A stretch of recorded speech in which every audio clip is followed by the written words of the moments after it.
About 1977, I decided to have a look at the Quran. I never met a Muslim. I lived 100 kilometers from the nearest Muslim.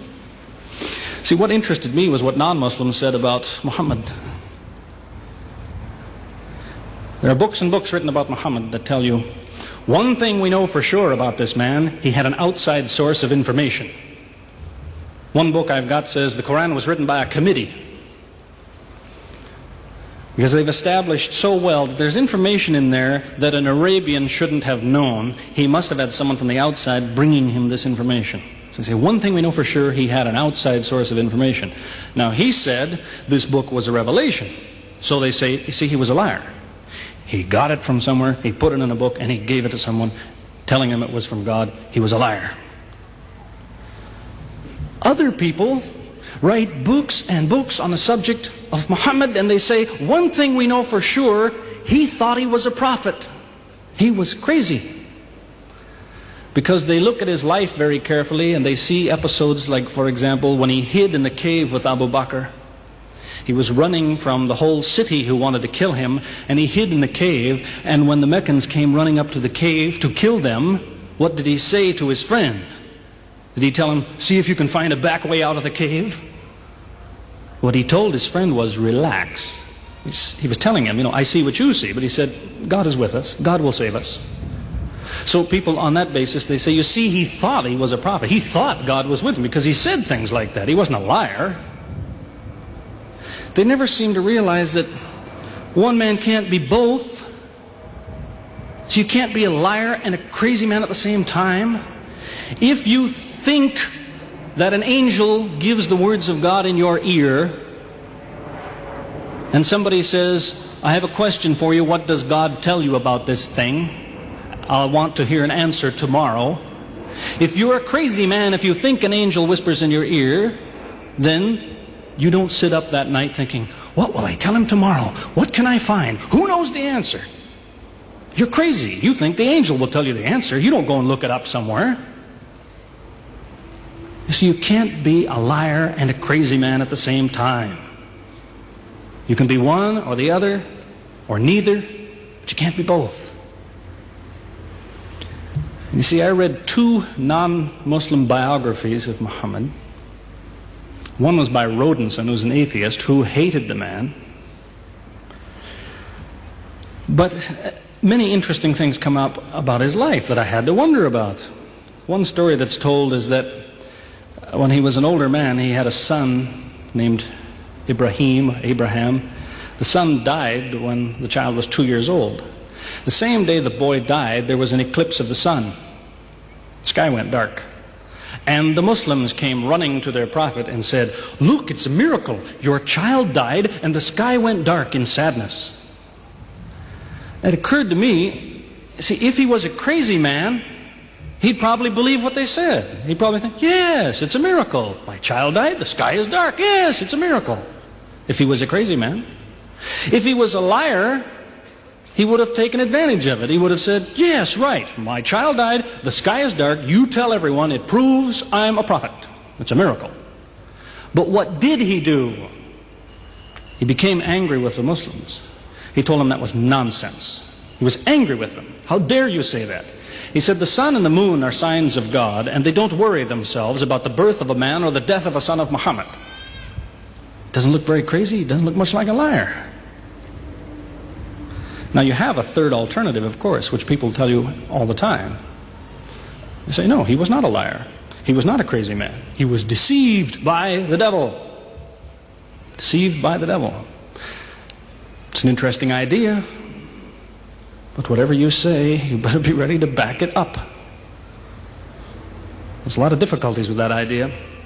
For example, there is a verse in the Quran which tells the reader about a good habit to develop. It tells him, before you read this book, always say, A'udhu billahi minash shaitani rajim, which means, I take refuge in God from Satan the rejected. Is this Satan who wrote this? Who said, before you read my book, ask God to save you from me? Is that Satan who wrote that? As Jesus said, if Satan is divided against himself, then his kingdom will fall. He's fighting against his own interests. So let me finish with a story that illustrates a point. As I said, there's many theories and many explanations around. Many explanations. But an explanation, something somebody tells you, is just so much air coming out of his mouth unless he has proof and unless he offers you something that you can use to falsify it. You see, there's many theories of how do the planets go around the sun and how do the stars burn and all the rest of it. Many theories. Most of them are just so much wind. Scientists pay no attention to them because they don't contain something that could be checked to prove it false. You see, Einstein was considered an intelligent man because when he offered his theory in 1905 and again in 1915, he didn't just offer a theory, he said, here's 3 ways to prove I'm wrong. Now it's worth listening to. He's told me, here's 3 different things you can do. If you can do this, I'm wrong. Here you are. Is there anything like that in Christianity? Has the Christian ever said, you want to prove I'm wrong? All you have to do is this. Has he ever done that? The Quran is filled with that kind of thing. Filled with it. Saying, you want to prove this book is wrong? Do this. Prove it. Go ahead. Do it. Filled with that kind of thing. There's an example of it that made a big impression in its day, during the lifetime, 14 centuries ago, of the Prophet of Islam. You see, he had an uncle named Abu Lahab. That was his nickname, Abu Lahab. This man hated Muhammad. He hated anything the man said. He used to watch him going through the city, and if he saw him talking to someone, he waited till they split up. He'd go after the man he spoke to and take him and say, what did Muhammad tell you? Whatever it is, it's a lie. Did he tell you day? It's night. Did he say black? It's white. Exact opposite. Whatever he heard the Muslims say, he said the opposite. That was the way his mind worked. There's a little chapter of the Quran called Lahab, and it says about this man that he'll never change. It condemns him to hell, Jahannam. You see, if the man had ever become a Muslim, the Muslims would believe, well, now he's not condemned anymore. You see, for 10 years before Abu Lahab died, that was a part of the Quran. And the Muslims could come to Abu Lahab and say, do you know, it's been revealed to us in our book that you will never be a Muslim. God says you will never be a Muslim. For 10 years they told him that. All he had to do was say, well, your book is wrong. I want to be a Muslim. What do you think of your book now? That's all he had to do. He had 10 years to think about it. And that's the way he was. See, if somebody is your enemy, you don't come to him and say, you want to prove I'm wrong? Here, say this. Come on, say it. If all you have to do is say the words and I'm wrong, you finish me. He never did it. See, this is one of many cases of something that was offered that could have been falsifiable. So it was. As I say, in 1978, after, how long would that be? 15 years of arguing with church authorities, one place or another, I got the idea. I'm going to argue with some other people. I'm going to read the Quran, see how much of it is any good, pick out the true, pick out the false. Thought it'll take a few years, it'll take some serious study and so on. I read through it. About 3 days later, I finished it. I said, this is what I've been saying for 15 years. So I went to find some Muslims. I don't want somebody to feel you've been tricked into something.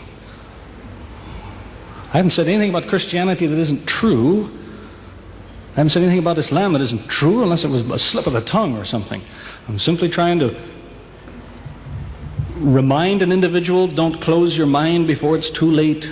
Don't make up your mind before you have all the facts.